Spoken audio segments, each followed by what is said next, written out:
but it's the ability to bring those voters with you. It's complicated and you don't need to worry about it. It's been very well canvassed that as a party, we don't think the way that Darlene acted was in line with our values and principles. I really had to think about, how am I going to change things up? How am I going to get through this? Because I don't want to fail. It is foul and personal and violent.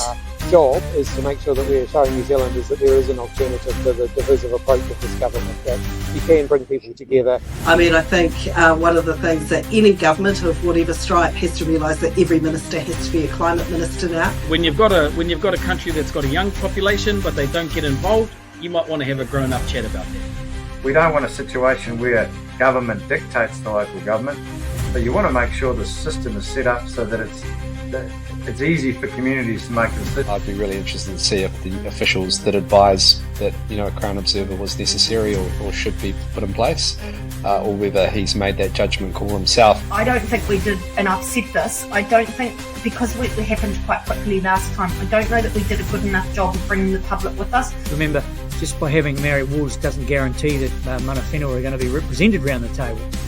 Suggests that whānau with a disability and those who care and support them are somehow grifters.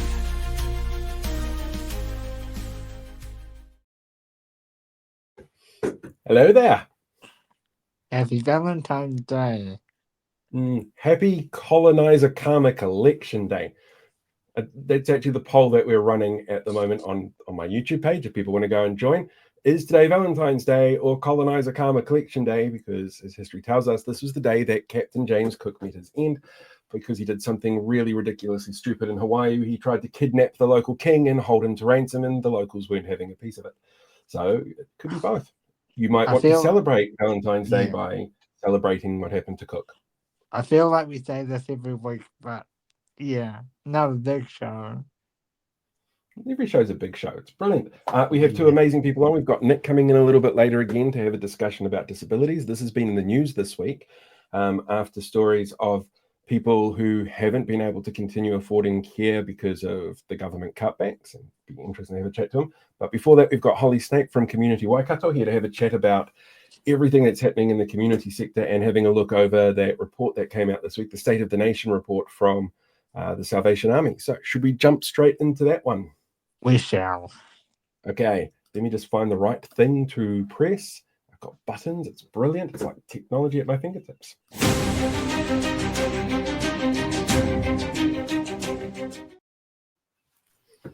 I love the dramatic sound, like the dramatic. I was just looking at the images you had there. I'm like, wow.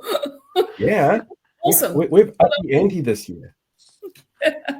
Hey, great to be here, guys.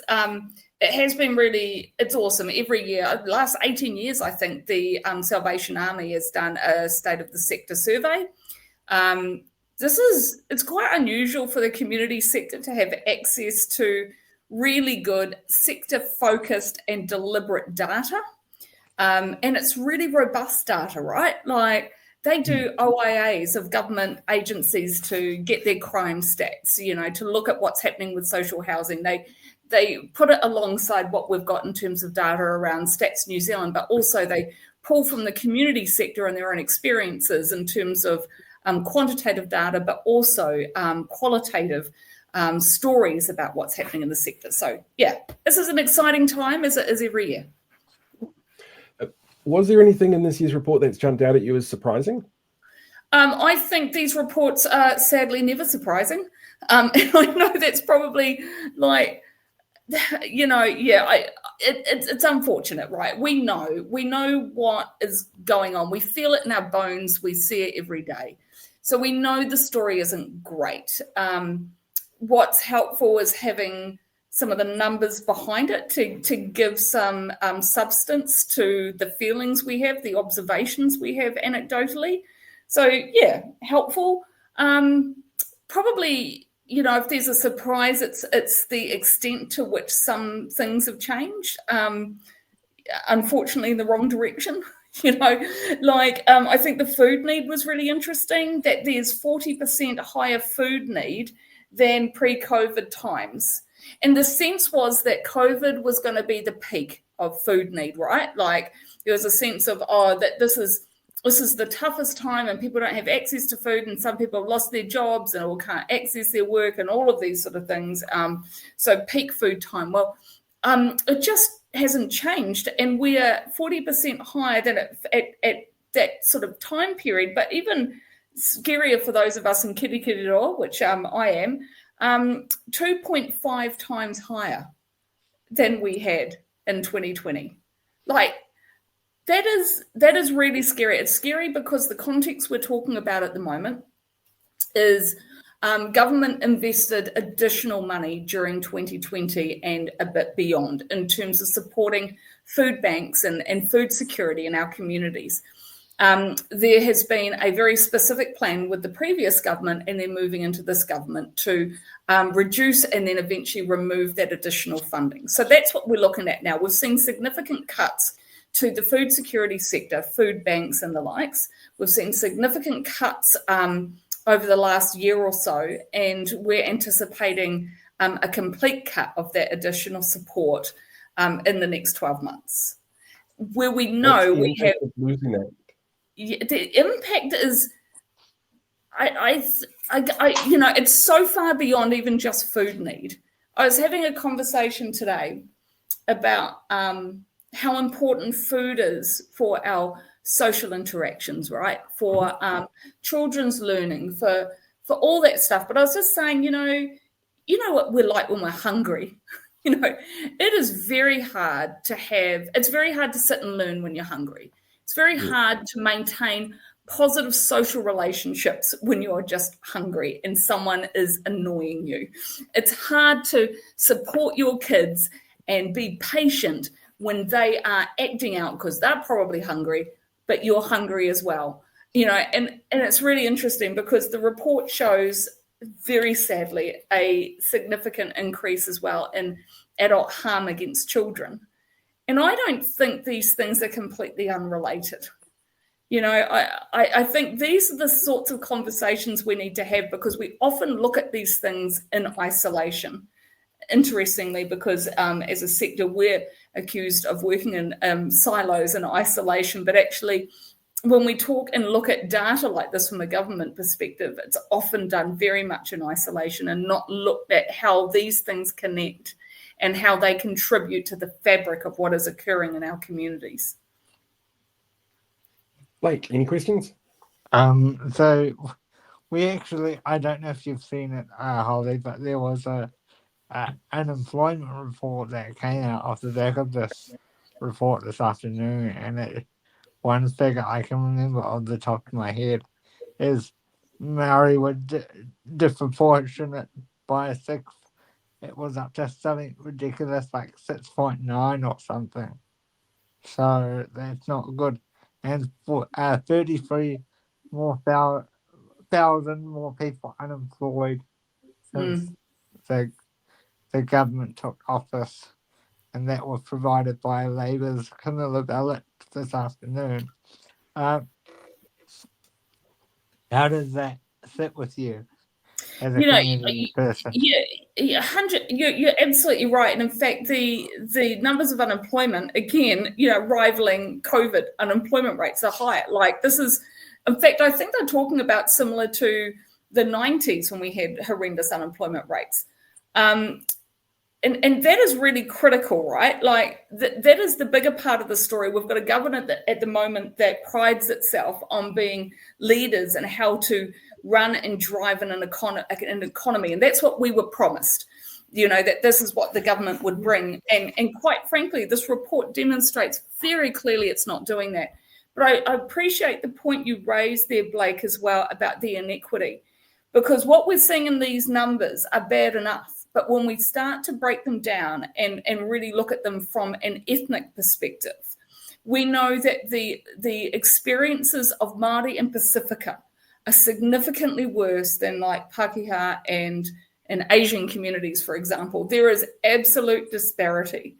And we don't often talk about the numbers in that way, but we need to. We need to because that is why we get governments able to say things like, putting in place particular policies is race baiting and it's not necessary. But we know when we look at these numbers, it is necessary. This is about equity. This is about putting resources. This is evidence-based, right? This is going right back to the beginning. It's evidence-based and why you put resources into specific communities to ensure that they have access to the sorts of services and support that they need in order to have an equitable community or society. And I mean, like, if the number that they're reporting is accurate from the Labour Party, then Maori at 6.9 or around that region, that's not very good. That's another blow for the Maori community, and they've already had so many significant blows under this government. So look, they absolutely have, and you think about that. You think about like those, increases in numbers like that sitting alongside. We know that there's also been significant rises in rental, particularly public rentals or market-based rentals. Certainly not kept up with people's incomes and the likes. We know that it tends to be more Māori and Pacifica communities in those spaces. So, they're more likely to be at risk of having to spend disproportionate amounts of their income on rentals they genuinely can't afford. Yeah. how do you find that helping your communities then at the moment in this current climate? I think it's challenging, so Community Waikato is a capacity building organisation. We work with charities that do the frontline service. So we're not in that space, but we're working with organisations who are facing significant challenges at the moment. And I think a really good example is what's happening with a lot of the providers of financial literacy services. Really good example, right? So this is an environment where people need that. We've got people new to poverty. We've got working poor in numbers we haven't seen for 30 years, And so financial literacy services are critical in supporting people to navigate these new spaces. How is it that we look at understanding budgets and understanding incomes and how, like having people advocate for you to reduce or to consolidate your loans and various liabilities, like those sort of things are really critical. This government has done significant work to reduce funding to that part of our industry in the community sector, for example. So understanding how it is that we are able to provide service in this environment, it feels quite critically hostile in terms of retaining or maintaining funding, in terms of ensuring that you'll be able to provide the same or similar service in 3 years' time. It's really hard as an organisation when you have legal obligations as well to the people that you've employed. You're trying to balance that against, providing adequate service or good services across the community, balancing that with capturing the data you need to actually demonstrate that you're doing a good job.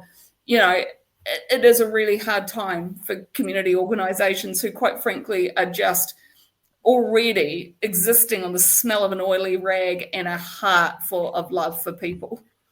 So are you saying that it's not going to be fixed by people just giving up avocado toast in the mornings? Yeah, it's just sadly not. It is such an interesting rhetoric around how people just make poor choices about the way they spend money. And there's a whole lot of new conversation at the moment around the difference between now and, say, 40, 50, 60 years ago. The cost of those big items like homes versus the cost of the luxury items like TVs, and how actually we've seen luxury items come right down in terms of cost, and those big, important kind of longitudinal items like homes have become so out of the reach of people that you end up choosing the luxury item, right? And that's not even avocado on toast, but why wouldn't you? When the opportunity to actually own a home is so far out of your reach, when you're, sitting in emergency and transitional or, public housing, home ownership is, it's impossible in those situations. That emergency housing thing actually brings up a question that I had for you. With any of the groups that you're working with at the moment, how many of them are working with people who are in emergency housing or transitioning housing or not there anymore? Because we keep being told the government has already got rid of 75% of people in those houses and have admitted that they don't know where they're going. Yeah, that's really interesting. So we work with a number of those groups. I also sit on the board of an organisation called Community Networks Aotearoa, and one of my colleagues on that board is with Housing New Zealand Aotearoa. So we talk about what's happening in this space, and it is, again, this is a very frightening area. There has been a massive drop-off in the number of people accessing emergency housing. And certainly a big part of that, I think, is what the last Labour government did with the amount of housing that they built. And they certainly invested largely in that. That has been cut now under this new government. But certainly they brought a lot of houses on board. And so that's been in the pipeline for, two years, 18 months that are coming on board now. That's contributed to the drop. But there is still 1/5 of those people leaving emergency housing that the government doesn't know where they've gone. So they could be going back into cars or onto people's couches and all of those spaces. We haven't resolved anything, right, when those people are in those positions. And that is really concerning. That's worrying. It's really worrying, especially if they've got children, and those kids are potentially going to school or not going to school, or moving around schools and moving around doctors, and all of those things that end up also impacting the health and well-being of our communities. So I've got some housing data here that's come from that report. It says here, new housing consents continued to decline in 2024 and was less than half of what was needed to meet population growth.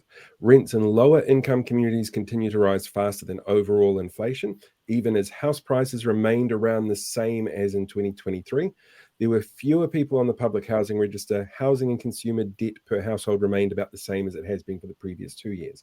So it sounds to me like it's just becoming unaffordable to be a poor person who needs a house.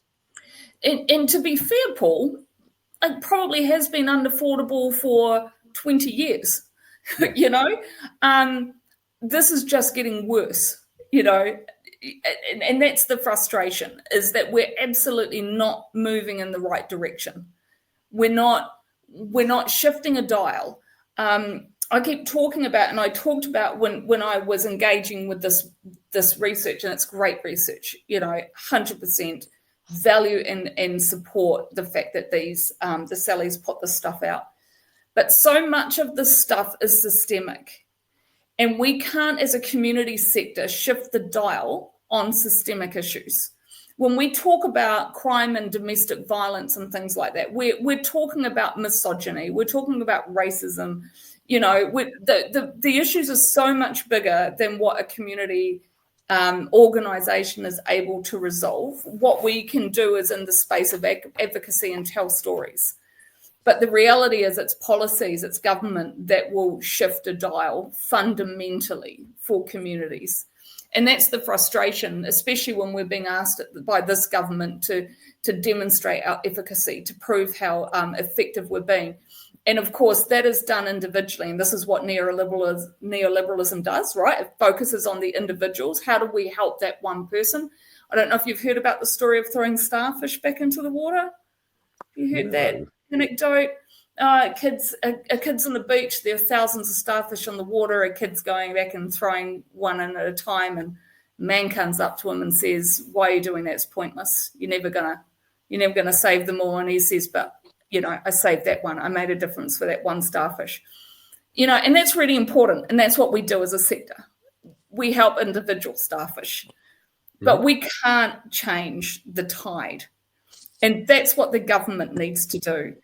And this is the difficulty, is how do we hold a government to account to actually make systemic change so that the support we provide for individuals is more than just a Band-Aid. when we know there's still a flood coming behind them, because we're not actually changing anything. Yeah. And I know that it's quite disheartening. That brings me to my next point, actually. As a community provider with all your different areas, including housing, how does it make you feel when ministers like Tama Portaka and Chris Bishop are saying, basically in a roundabout way, we don't need to build more houses because there's a backlog from Labour. We're going to add a little bit to it, but not very much. That doesn't sound really good, does it? You know what? I clearly think that's a naive approach, but I'm also going to give them a little bit of credit here, Blake, a little bit, in that I would go, we have more housing stock than we utilise. Unfortunately, this government is not holding them to account, but we have a housing stock, right? We have an Airbnb market of underutilised, for example, housing that brings in greater income in short bursts to landlords or landowners than perhaps a long-term rental would. You know, I find that problematic. We have people land banking properties, homes that could be accommodated by individuals, but they don't have to do that. And there's no tax on land banking, right? There's no disincentive to hold land and not provide homes for people. So, and you have individuals who might own 3 homes because they have one they live in and one they holiday at and one they holiday at during winter. You know, like, we have more homes in New Zealand that are being utilised for individuals. And I think we need to have some of those harder conversations. And what does it mean then to hold these properties? Should we be taxing them at much greater rates? So it's a bit of a disincentive for it just to be a little bit of joy. Should housing be a market? Should we make money out of what is fundamentally a human right? And sounds very excited. And the dog's found a ball, and my partner is not looking at me to take the dog out of the room and stop him from barking. I've been trying to wave him. Yeah, but no, apologies for that. I try and we love the ball out of the way. The joys of life. Yeah. I think Sam's got a question there for on that. Well, I think Sam's question is probably a bit more rhetorical, to be fair. It's, what do you say when someone keeps saying the poor needs to tighten their belt when the belt is cutting circulation to the poor person's leg? Look, and I think that's absolutely what we should be holding these politicians to account about, because that's the reality, right? Like, you can't tighten your belt when there's no more holes for it to go into. It's critically cutting people's air supply off. You can't do that without asking what's happening at the other end of the spectrum, right? When there are people who have significant wealth, and this myth that they work so much harder than anybody else and deserve this wealth, and that people who are poor haven't worked hard enough, and that's why they don't have wealth. You know, I mean, this is the myth we need to actually have out. We need to have it out. We need to have those conversations. We need to talk the stories so that people see the reality of it.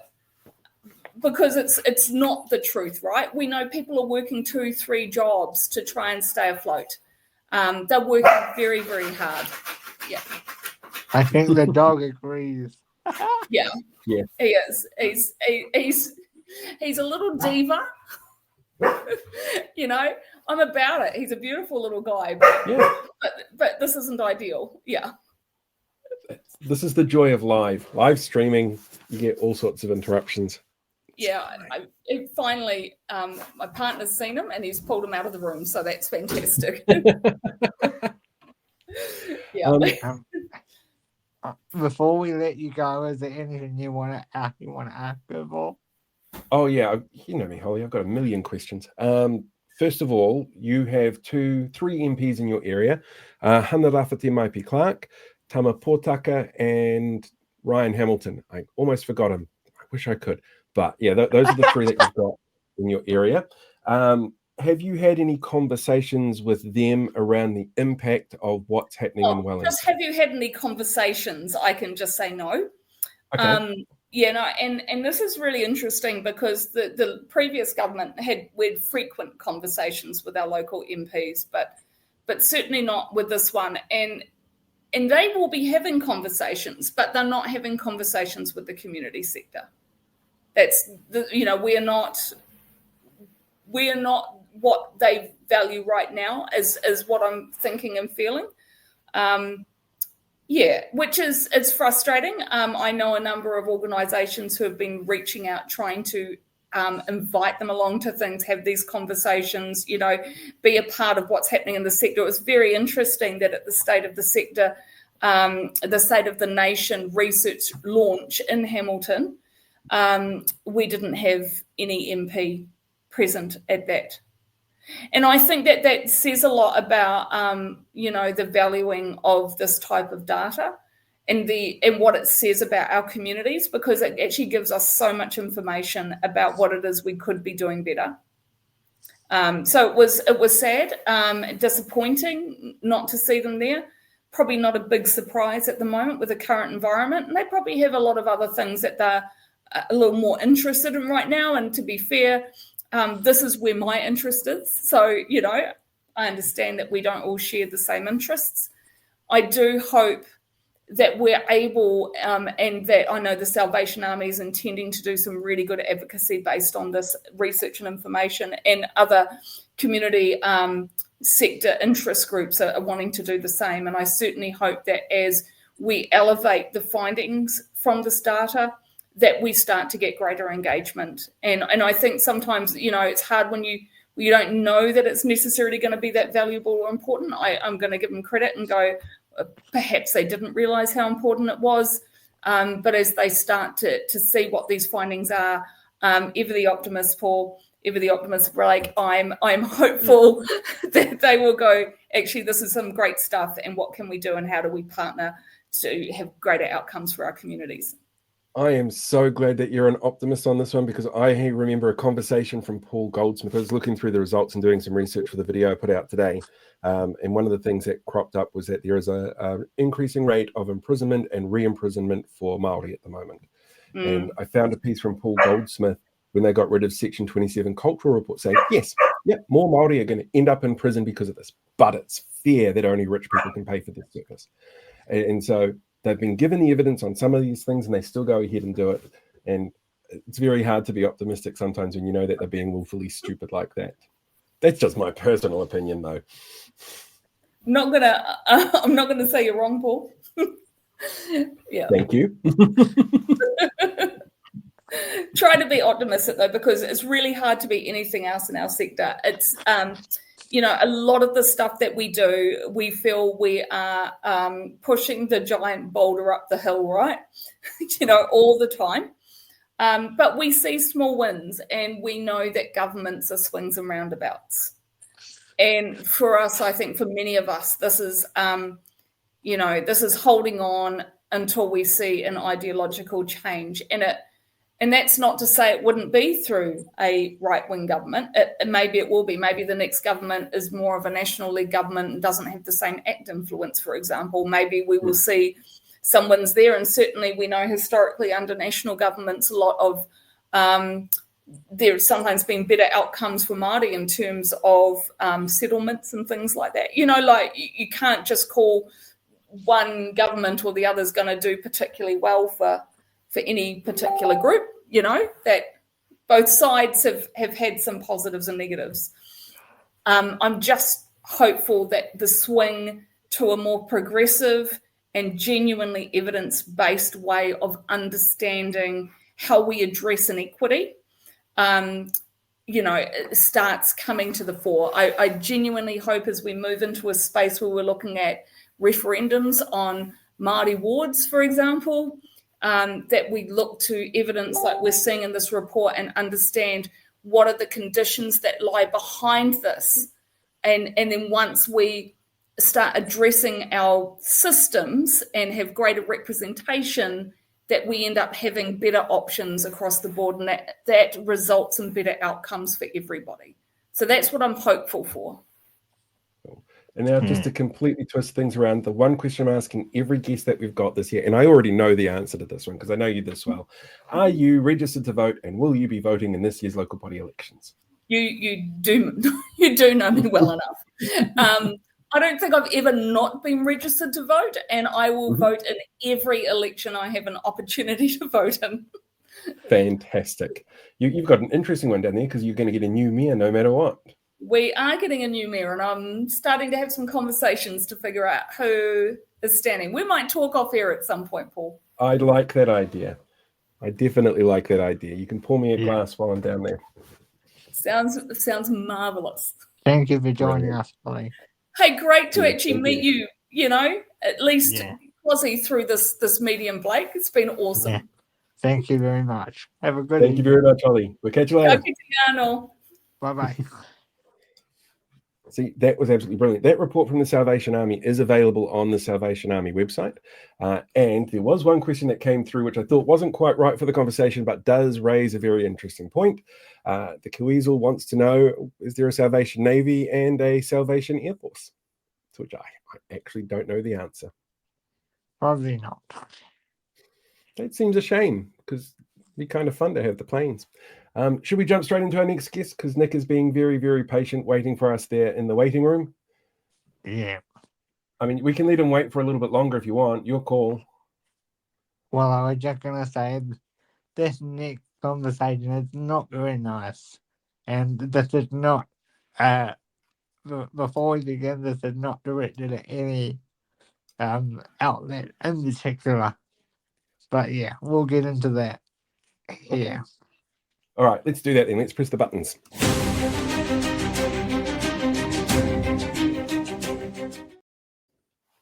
Kia ora, Nick. Kia ora, Paul. Kia ora, Blake. Good to see you both tonight. Yeah, I wish you were here under better circumstances, but as usual, not really. Yeah, I wish I was here under better circumstances too, but you know, this is what we have to talk about. So, on top of the agenda, I've contacted 43 journalists in the last 12 months and either been promised a call back or messaged a call back and never been followed up. Now, I'm not naming anyone in particular, but 43 different journalists from across the industry. That's not good for our disabled people, is it? Next year, get our stories out there.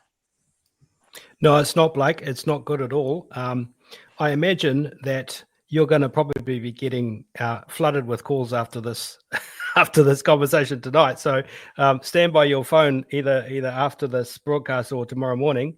But I think you raise a really good point that that disabled voices and disabled issues don't get a fair crack when it comes to the media, and I think that's probably what we need to have a bit of a conversation about tonight. And to say, and again, not naming anybody, but to say comments like, you know, it's not the right time, we'll call you back later. We don't need to talk about it right now. This is an issue that should never stop being talked about, especially in the current climate. Would you agree? Yeah, I think there's probably a few things going on. I mean, our media at the moment are fighting against getting a headline out versus Facebook, and that's very, very tough. But that doesn't really. We shouldn't excuse them from talking to disabled people and getting a really good story from our disability advocates, people like yourselves, Blake, and others. So I don't feel like we should be really. We should definitely be holding our media to account and ensuring that disability voices are coming through the media on a regular basis. We don't see enough journalists from the disability community. We don't see enough stories from a disability perspective from disabled people telling their stories. So I think it's really important that that you're really putting your foot down and just not saying that this is not good enough. So for me, this is a really important conversation, and I'm glad to be having it with you tonight. And the reason why I asked to have this conversation is because earlier this week I had a bit of a, personal issue where I had to take the afternoon off because I just got thrown out mentally by it. It was just the straw off the camel's back. And to have to call people like you and Paul to, and I don't mind sharing this, people like you and Paul to, tell you how I'm feeling. I'm very grateful to have friends like that, but I shouldn't be having to do that in this day and age. And it's just really, really sad. But yeah, I don't know what Paul wants to add to this conversation, but yeah. Well, I'm actually kind of curious about your experience in this area, Nick, because I know you've done a little bit of work with the Labour Party around this in particular, and you've got some media contacts. You've been in the media a little bit yourself. I know that there was a story that broke today around people in assisted care facilities, for example, where the funding's dried up and there's been problems with them being able to continue because the funding's been dried up that we got told wasn't going to happen. I saw a story yesterday, I think it was, about this, it might have been this morning, the stresses for parents of people with disabled children, and the change to whaikaha that they announced last year with the funding cuts and how much stress that's added to people. What sort of interactions have you had with the media yourself that you've gone, well, this is actually surprising. I didn't expect it to go this way. I didn't think that this would be something that they're interested in, or I was kind of surprised that this is something that they picked up on. Have you come across that before? Yeah, I mean, I have to be 100% honest around this one. My interactions with media have always been really positive. So this is why I feel a little bit like I need to support Blake on this issue, particularly. I have regular contact with journalists, and I talk to them regularly, and we have discussions about topics, and I do really talk to them relatively regularly.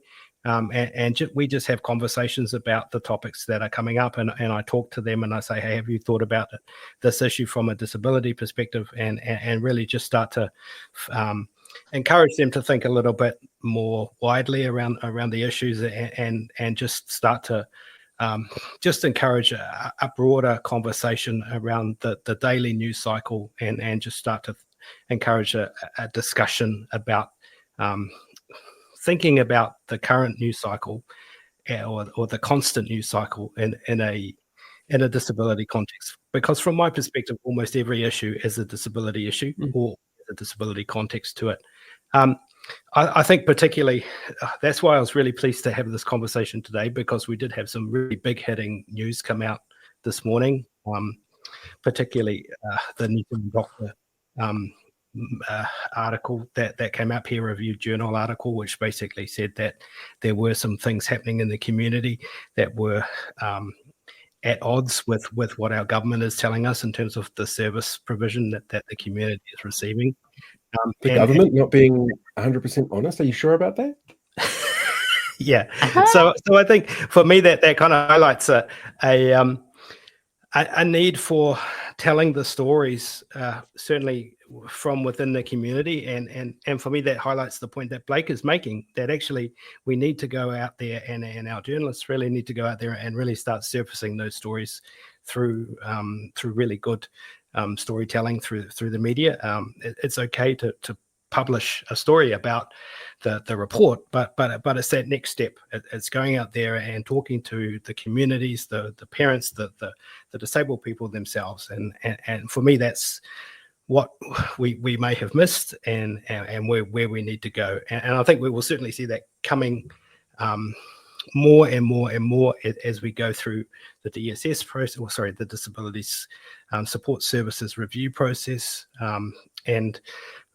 From my perspective, this whole year will be about disability services and how they are delivered, whether they're cut, how much they're cut, and how that impacts disabled people's lives. And that's why this conversation with Blake tonight and you, Paul, is so important. And it brings up an interesting point, because I was just saying a positive note, the media do some great disability stories. Like I a positive one. We saw a great one on our NZs this week. That was really, really good. But my argument is it can't be cherry picked. And that's how I kind of feel right now, that they're cherry picking it for one day and then you don't hear anything for 6 weeks, and then they do one other story, then you don't hear for 7. And that's the issue that I really have. There's not that constant barrage of disability stories like you would see with David Seymour driving up the Parliament steps or whatever, National Labour, Greens, Tafari Maori, always in the spotlight, but yet housing, whatever it might be, but you never see a constant flow for disability. And we should be treated in the media the same as all these other topical topics that are on every day. It shouldn't be cherry pick here, cherry pick there. Anyway, that's just my opinion. I don't know if either of you agree Can I or ask disagree. both a question then? Because I don't get to ask you questions very often on this, Blake. How much of this that you're seeing and feeling now do you think is led by the fact that we can watch mainstream media news or read something in the paper and we can't see somebody that we can identify with as having a disability? It's hurtful, Paul. It's, that the fact that we never see much, if any, disability representation in this day and age is very, very poor. It should have similar representation to our rainbow community, to our elderly community, to, all the different ethnic communities. Why should we be left out? And some people...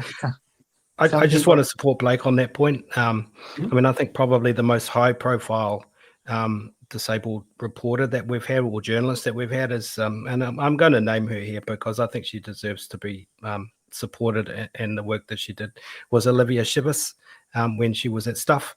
And she's no longer at Stuff, which I think is a shame, but she's obviously gone on in her career, and that's fantastic. But I think Blake makes the point that when we don't see our community represented in mainstream media, it's very difficult for our stories to be platformed and celebrated and told. And we should be seeing disabled people in the media and in all aspects of society. It's very difficult for our stories to be told when we don't have journalists to tell those stories who inherently understand how, not just how to tell those stories, but how to interpret and portray those stories. So we're constantly, I mean, Blake's a great example here. We're constantly pitching our stories to people that just, I mean, that they are fantastic people, but they just don't understand our backstories, our life stories, our lived experience, and it's just very difficult to have a conversation with someone who just has no conception of our lives and the experiences that we live. So we need to see far more people from our community in the media to enable that participation to be greater, and also to be able to tell our stories. But the second point that I want to raise here is that's why that what we're doing here is so important, and that's why what you guys are doing with Behind the Walls and the work that you're doing, Blake and Paul, is critical, and it has to go on, because I mean there are so many people in the disability community and wider that are just really hanging on to seeing themselves through the work that you're doing, Blake, and that you're supporting through this platform. So any opportunity that we can have to support that, I think we should definitely get behind. But this is that point that I'm trying to make. It shouldn't be up to people like Paul and our friends at BHN and people like Sam with us in the ballot. It shouldn't be up to alternative media to take the brunt of the disabled community. I'm sorry, if you're not a cycle lane, then you're going to get no coverage in the Post. I thought everybody knew that. Yeah. I've got a question that's actually coming from somebody online. And Nick, you are the perfect person to answer this one because you've run for Parliament.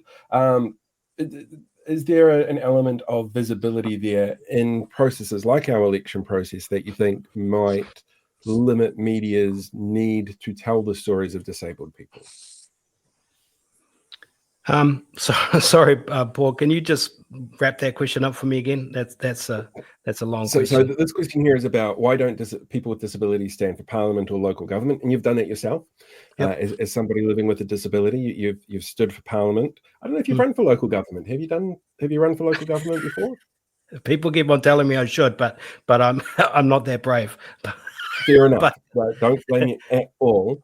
Do you think that the lack of visibility of people out there with disabilities running for these public positions might be something that is feeding into the media going, well, if they're not willing to stand up for themselves or not willing to stand up for their communities, how can we cover this if they're not willing to do that, if they're not willing to stand up?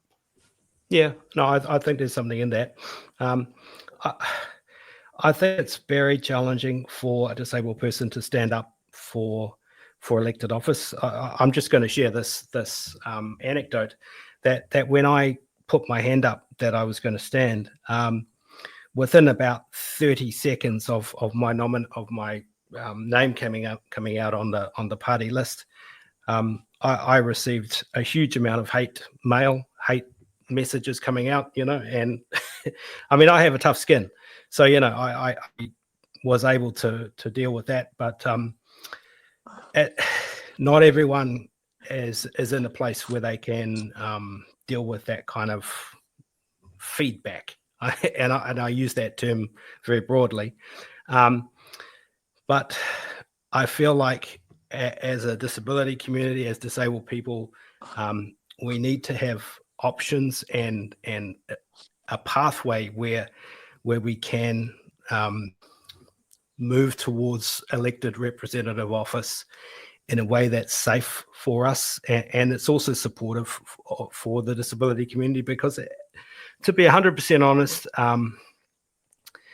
the process that we go through in order to stand, and even that's a terribly ableist word in and of itself,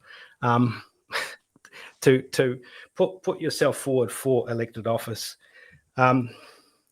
is not terribly well suited for disabled people.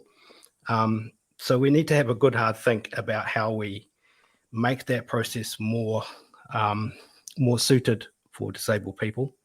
And I think we can do that. I'm really hopeful that we can do that. Other countries have done that. I know the UK has done a bunch of work around how we make the process of selection and then also campaigning. And finally, once you do, find yourself in the halls of Parliament, we can do it. We just have to put some time and energy and focus into prioritizing it, and make it a priority. Because at the moment, it's just not a priority. If a disabled person happens to, by almost by accident as opposed to design, end up on a party list, it would happen by accident at the moment, rather than intention or design. Yeah. If I can just add to that, I think it goes back to the representation issue as to why people aren't running as well, because current and future generations aren't seeing disabled people on our TV regularly enough. So why are they going to bother to run? Because they think, oh, we don't see any of us on TV, so what makes me think I can run? I know I felt like that for a very long time. So I think to Kiwi Royal question, I think it goes back to the representation issue. Because we're not seeing us on TV. I reckon the more that if we can increase our disability coverage by 30 to 50% a fortnight, or even 30% a week, I reckon we would inspire many generations going forward to run for council, to run Parliament, because we will see that they will see that representation on a regular basis. And I think that's why there's a lot of issues and a lot of stigma and a lot of hate when people do run, if they run, because it's not well presented on our television screens. So that's what I would add to that. So I was going to say, Kiwi Rob's actually had a follow-up comment here about a program called Attitude that was on TVNZ. I vaguely recall it. It was a few years ago now.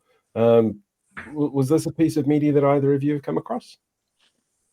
Yeah, Attitude's a well-known program that's been going for a very long time. I don't think it's currently broadcasting on broadcast TV, but it's certainly on demand. But it's part of the New Zealand disability community kind of history. I mean, there's so many people that have either been on Attitude or so it's just part of our history. Very well respected program. And a follow-up question from Sam, and I think this one's aimed at you, Nick.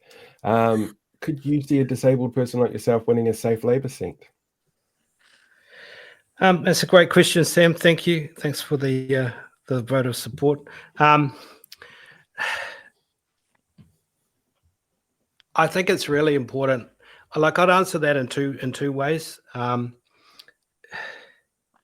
think it's really important that disabled people are seen as a group that needs to have representation in the Parliament from a almost a values-based position. But I think it's not out of the realms of possibility that I will put myself forward for an electorate. But I take the position that we need to be in the Parliament to provide a voice for the over 1 million people. There may well be more than 1 million people with the census that's coming up this year. There was 1.1 million people as of the last census that we did. So the fact that we have no political representation from disabled people or of disabled people from the disability community in our Parliament is an absolute outrage. And it's almost, we need to take a principled position that almost every political party, regardless of which side you fall on, needs to prioritize and place very highly up on their list positions disabled people, because our voices are not being heard in the Parliament. They're not being heard in local government at all.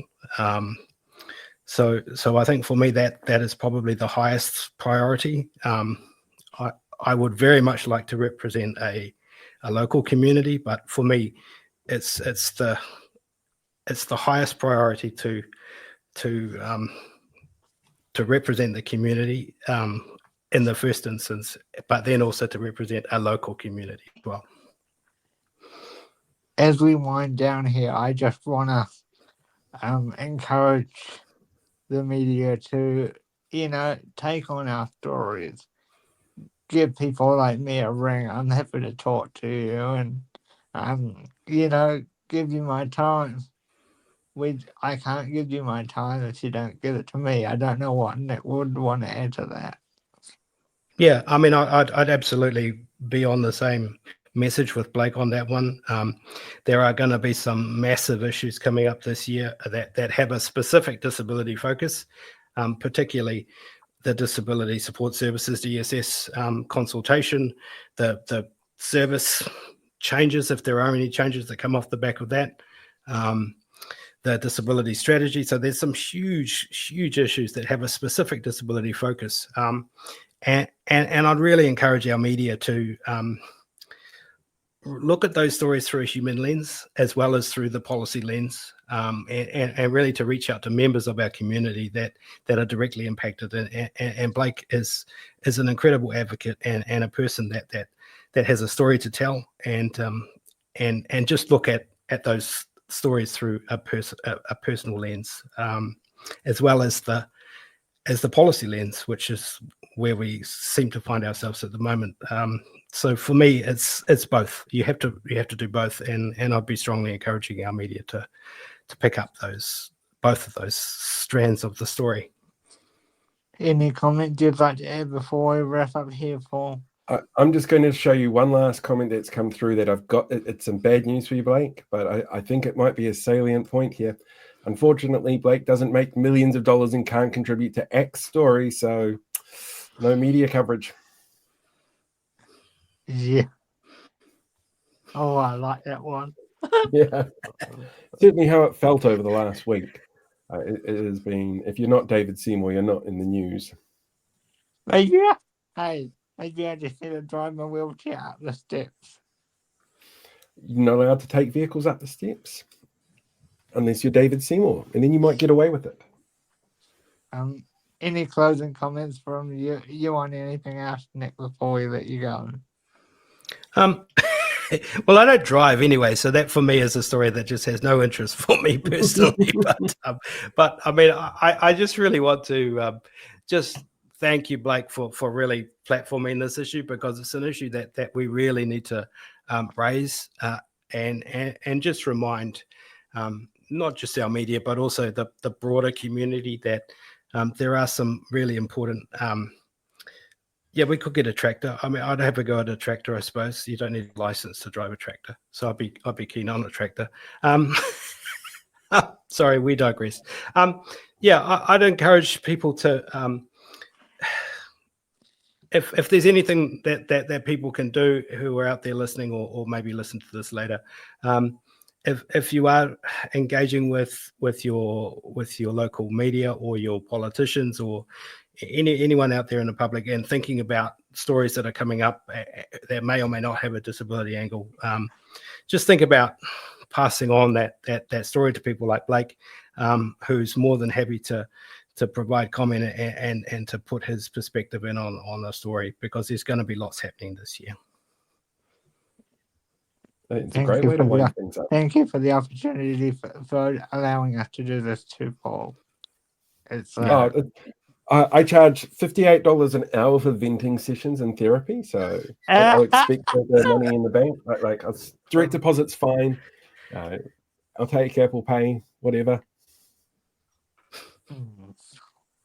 Yeah. All right. Cool. Thank you, Nick. All right. Thank you, guys. I really appreciate it. It's been fun. Now, have I asked you the question about voting? I think I have asked you the question about voting, haven't I? Local body elections. You're enrolled and you're going to vote. I am definitely enrolled and I'm definitely going to vote. Perfect. So Kiwi Rob pointed out, while we're on that topic here, nominations open 1st of July for, I think it's everywhere actually this year, everywhere except Tauranga, because they've got a special election on. So it's coming up if anybody's interested in getting out there and getting your name out or getting involved. Don't forget, we've got the Tauranga by-election coming up very soon. Yes, so I will get onto that shortly, very soon. I've got a few things to go through after we do this conversation, so we're getting there. Slowly working my way through my checklist. Jumping ahead.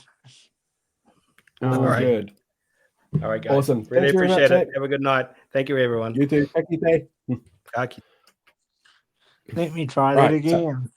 So yes, we've got the Tauranga by-election coming up. Yes, March the 13th, I believe. March 13th, Sam sent me through the date for It's in the Ballot, because they're going to be covering this. So you can check that out on the It's in the Ballot website. I'm sure Sam will put the details up in the conversations, in the chats, so that we can get a few more details on that. And he's going to be doing a whole lot of coverage for the local body elections. I have one more announcement to make, but I'm going to do that after the news, so people can stick around for the news. And then I'll tell them about what's happening next. So anything you want to add before we jump into the news? And it's not just 1 week, it's a whole month. But we'll tell you that after the news. We'll tell that afterwards. Yeah. All right, well, let's go and do the news. Bring it onto the stage and press play and do all the buttons.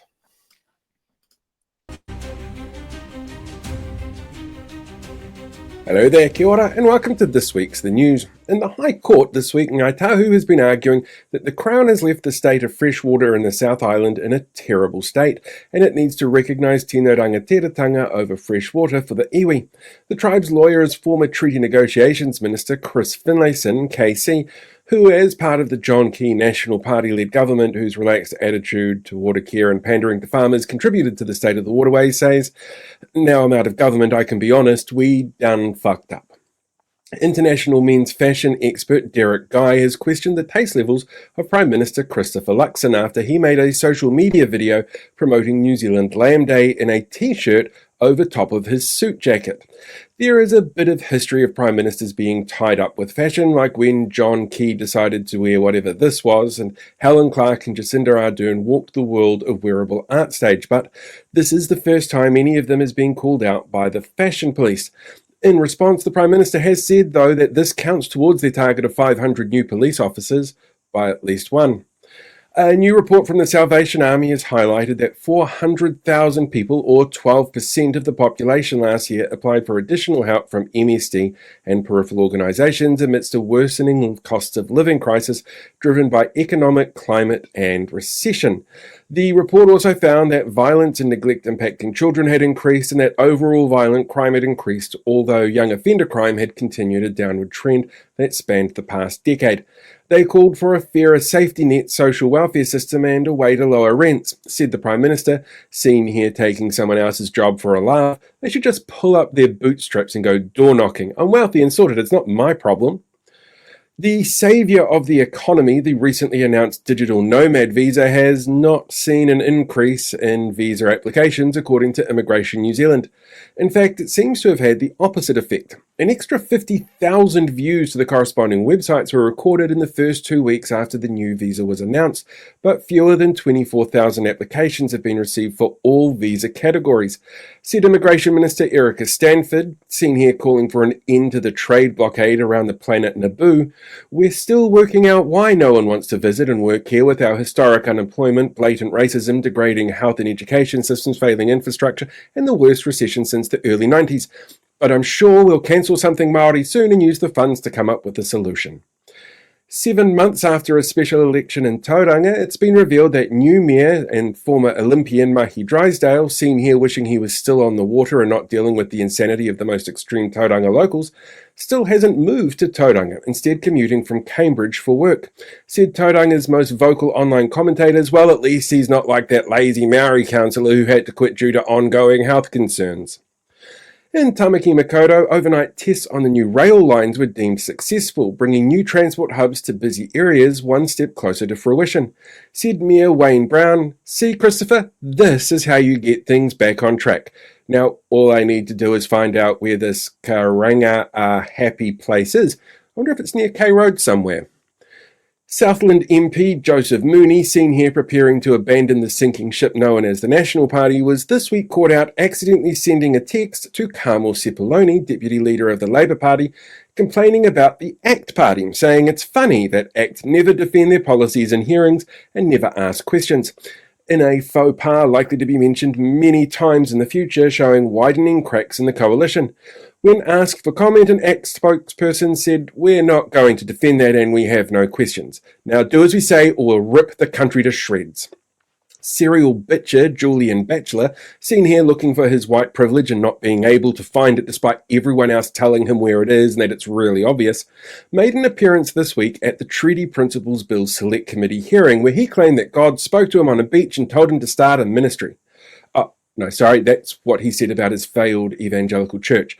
He held a sign there that read, "Homosexuality is a thing that God hates."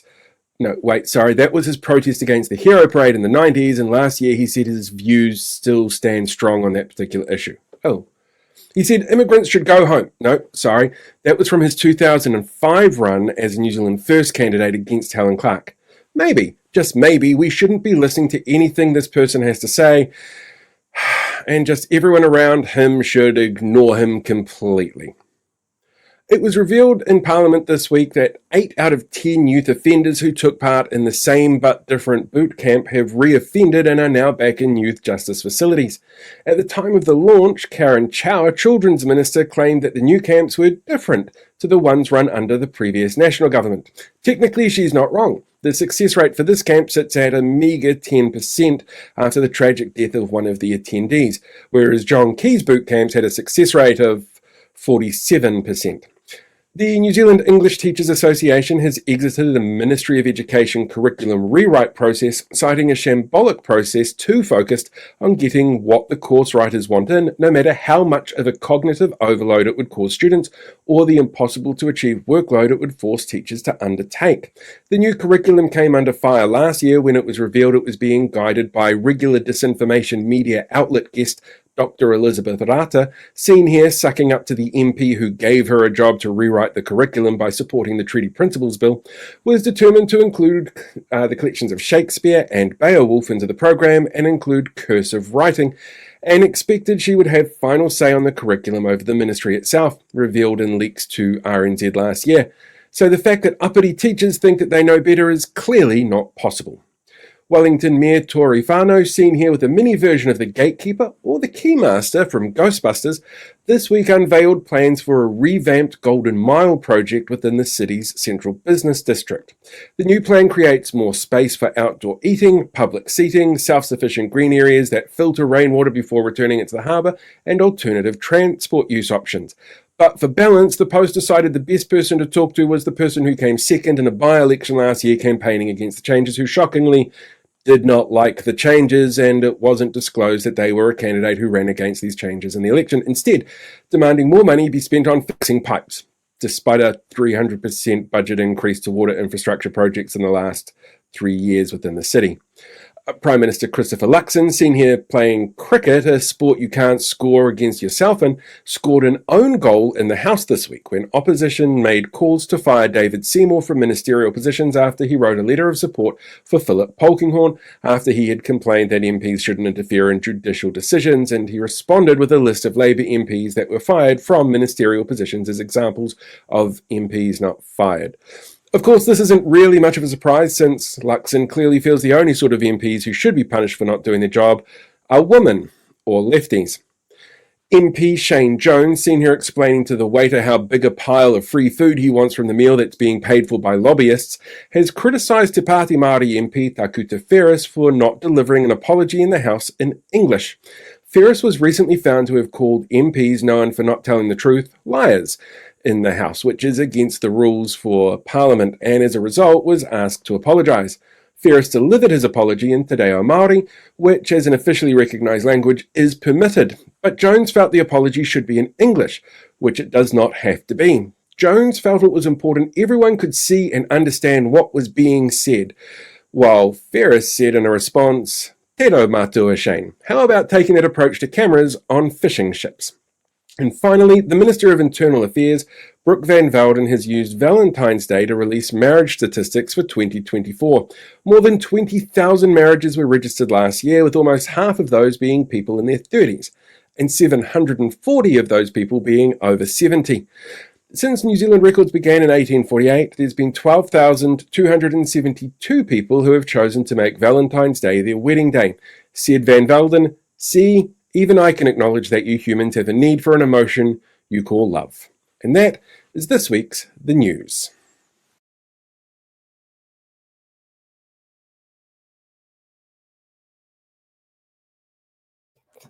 Damn muted, Mike. There were so many fun parts of putting this one together. When I found that cricket picture of the Prime Minister, I'm just like, I have to find a way to use this. Absolutely. And then I was trying to find a picture of Brooke Van Velden that made her look kind of robotic, and the Crushinator from Futurama showed up and wearing the same color that Brooke wears in her suits. And it's like, this is too perfect. This is just far too perfect. So, yes. Right. We have an announcement to make. That I promise not to ruin anymore. Oh my God.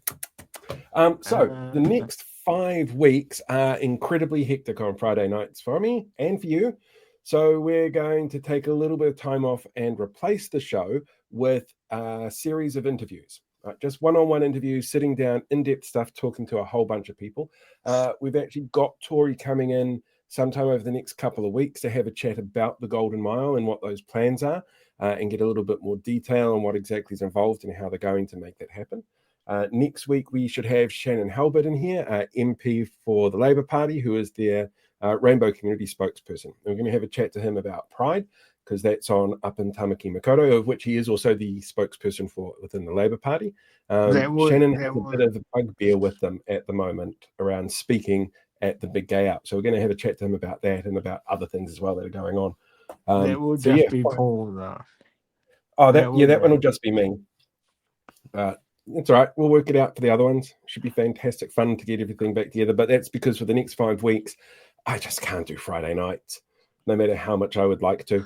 So yeah, we'll get that one sorted. And we can't ask Sam to cover for us all the time because he is a busy individual who runs his own business and does his own content as well. It would be unfair to do that to him. And before you ask Sam, no, it's okay. I need a rest anyway.